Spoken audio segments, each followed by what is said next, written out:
We welcome you, dear viewers, through Noursat TV and Telelumiere, and we begin our bulletin with the main headlines. Pope Leon calls for an end to the cycle of violence in the Holy Land and to put a stop to the war in Gaza. Cardinal Pizzabella, our schools are called to remain houses of learning, encounter and dialogue, and spaces that sow peace. Patriarch Theophilus, the freezing of bank accounts constitutes one of the main challenges facing the churches in the Holy Land. The Bible Society launches its annual campaign to support students in the kingdom with school supplies. From the headlines to the details. His Holiness Pope Leon XIV expressed solidarity with the joint statement issued by His Beatitude Cardinal Pier Battista Pizzabella, Latin Patriarch of Jerusalem, and His Beatitude Patriarch Theophilus III, Greek Orthodox Patriarch, in which they called for ending the cycle of violence in the Holy Land and putting a stop to the war in Gaza. In his general audience with the faithful in the Paul VI Hall at the Vatican, His Holiness addressed a strong appeal to the concerned parties and to the international community to put an end to this conflict that has caused so much fear, destruction, and death. He also called for the release of all hostages, the facilitation of safe access to humanitarian aid, and full respect for humanitarian law. The Holy Father concluded his audience with the faithful saying, "This is the true hope, that we know that even in the darkness of trial, the love of God sustains us and matures in us the fruit of eternal life." At the beginning of the new academic year, His Beatitude Cardinal Pier Battista Pizzabella, Latin Patriarch of Jerusalem, addressed a paternal message to students, parents, clergy, monks, nuns, school principals, teachers, and the general secretariats of church schools throughout the Holy Land. In his message, His Beatitude wrote, "Our school once again welcomes tens of thousands of their sons and daughters, Christians and non-Christians, sitting together on shared benches, united by the love of learning and inspired by hope for the future." He added, "But sadly, this joy does not extend to our children in Gaza, who for the third year are deprived of their right to education because of the war, after the schools were destroyed and their classrooms closed." He continued, "Our schools are called to remain houses of learning, encounter and dialogue, and spaces that sow peace, preserve dignity, and open before every student the doors of the future, regardless of their affiliation." His Beatitude Patriarch Theophilus III, Patriarch of the Holy City in all Palestine and Jordan, affirmed that one of the most significant challenges facing the churches in the Holy Land is the decision made by the Jerusalem municipality to freeze bank accounts, in addition to repeated attacks committed by Israeli extremists against the monastery of St. Gerasimos and the town of Taibe, as well as the serious targeting of churches in Gaza through shelling and sniper fire.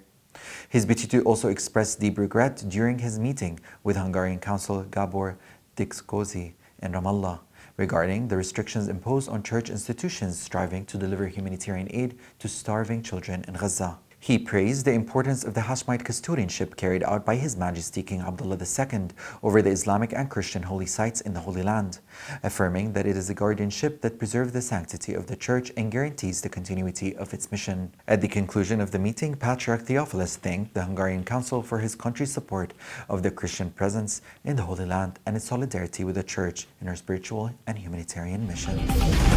On the occasion of the Feast of the Dormition of Our Lady, His Grace Bishop Christophorus presided over the Divine Liturgy at the Church of the Dormition of the Virgin Mary in Mafraq, assisted by a number of priests and deacons, and with the participation of the church choir led by chanter Rami Samawi. At the end of the service, His Grace congratulated the parish priest, economist Demetrius, and the faithful on the feast of their church. In his homily, Bishop Christophorus said, "Our human mind is astonished in these holy days as it contemplates the dormition and assumption of Our Lady, the Mother of God, into heaven with her pure body. The Church believes that this body, which bore God in its womb, cannot ever see corruption, but was taken into its purity, into heaven." In the same celebrations of the Feast of the Dormition of the Most Holy Mother of God, His Eminence Metropolitan Benedictus, Patriarchal Vicar in the city of Bethlehem and Abbot of the Monastery of the Divine Manifestation, presided over the Divine Liturgy together with the priests of the Church of the Nativity. The service included the funeral of the Mother of God held in the church in the presence of a number of officials from the governorate, a representative of the Presidential Committee for Church Affairs, church and civil dignitaries, and a large gathering of the faithful. During the celebration, the coffin of the Virgin was carried in procession around the Church of the Nativity in the city beloved by our Mother, the Mother of God. Metropolitan Benedictus and the priests also celebrated a festive liturgy with the participation of a vast crowd of believers asking Our Lady the Virgin Mary for peace in Palestine and throughout the world.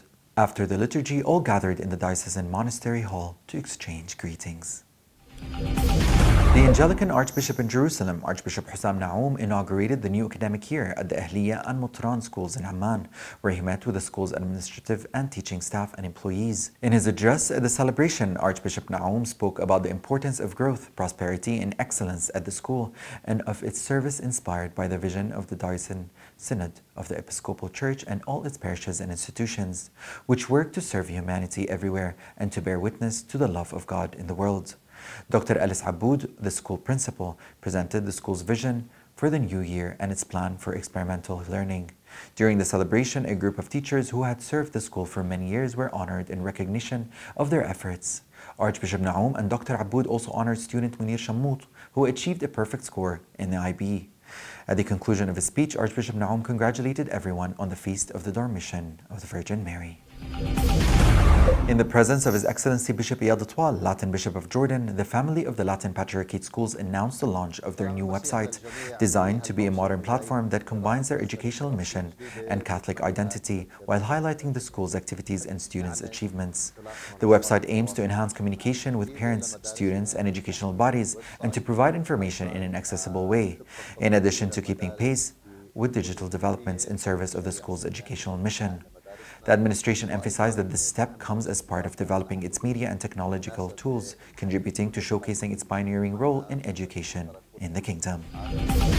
In line with its beliefs in the importance of investing in its teaching staff and its continuous commitment to fostering a culture of giving, engagement, and creativity in its educational mission, the Sisters of the Rosary Schools Misani organized a training workshop as part of its development plan to support teachers. The workshop, attended by a large number of teachers, covered several modern educational and pedagogical themes, most notably strengthening constructive interaction between students and teachers, integrating modern technology into the educational process, and utilizing the potential of artificial intelligence in education. Dr. Rima Zajali, an Omani educational expert, led the workshop, enriching the training content with her expertise and scientific approach. Several lectures were also delivered to raise educational and pedagogical awareness among the participating teachers. Coinciding with the launch of the strategic plan of the Latin Patriarchate Schools, which focused in its first pillar on strengthening Christian Catholic identity, a gathering was held for the schools and kindergartens of North Jordan, with the participation of schools from Al-Husn, Mafraq, Ajloun, Anjara, and Wahadne. The gathering included a spiritual lecture attended by the General Director of the Latin Patriarchate Schools, Reverend Dr. Firas Nasrawin, along with a number of priests. Father Johnny Bahba delivered an in-depth lecture on the importance of prayer in the life of Christians from different parishes, citing vivid examples from the lives of the saints to illustrate the power and profound impact of prayer on the human spiritual and practical journey. The gathering concluded with the celebration of the Divine Liturgy celebrated by all the priests in an atmosphere of faith filled with blessing and hope. The Bible Society in Jordan launched its annual campaign to distribute school supplies in support of underprivileged students in the kingdom. This year, this campaign targets 15,000 male and female students across various regions and governorates. The initiative reflects the society's commitment to social solidarity and to enhancing educational opportunities. Secretary General of the Bible Society, Mundir Naimat, said that this initiative embodies the society's belief in the importance of promoting education and easing the burdens on families. We believe that nations are built through knowledge and that every investment in a student is an investment in the nation's future. Campaign coordinator Isa Batarse added that cooperation with community initiatives helps deliver support to those most in need. Sister Samia Nassar was elected as the new president of the Union of Religious Orders in Jordan, succeeding Sister Sara Ghanem, who will be moving to serve in Italy. The election took place during a meeting of convent superiors and their representatives at Terra Santa College in Amman. During the gathering, the Union Spiritual Director, Father Rashid Mistrih, welcomed the sisters and offered prayers to the Holy Spirit to guide them in choosing their new president. He also expressed gratitude to former President Sister Sara Ghanem for her dedication and service, and presented her, on behalf of the Union, with a commemorative gift as a token of love and appreciation. For her part, Sister Ghanem expressed her gratitude to the sisters for their support during the term, asking for prayers in her new mission. The General Assembly of the Evangelical Churches in Jordan re-elected retired General Imad Ma'aya by acclamation as chairman of the Administrative Board of the Synod for a 3-year term. The rest of the board members were also elected by acclamation: Reverend Walid Ndanat, Reverend Mundir Shahatit, and Reverend Dikran Salbasyan, Reverend George Zananiri, and lawyer Khaldun Salaita. General Ma'aya is also expected to resume the position of President of the Union of Evangelical Churches in Jordan, Palestine, and Galilee during September. Following his re-election, Ma'aya stated, "We face great challenges, but we thank the Lord for the opportunities available to improve relations with all parties."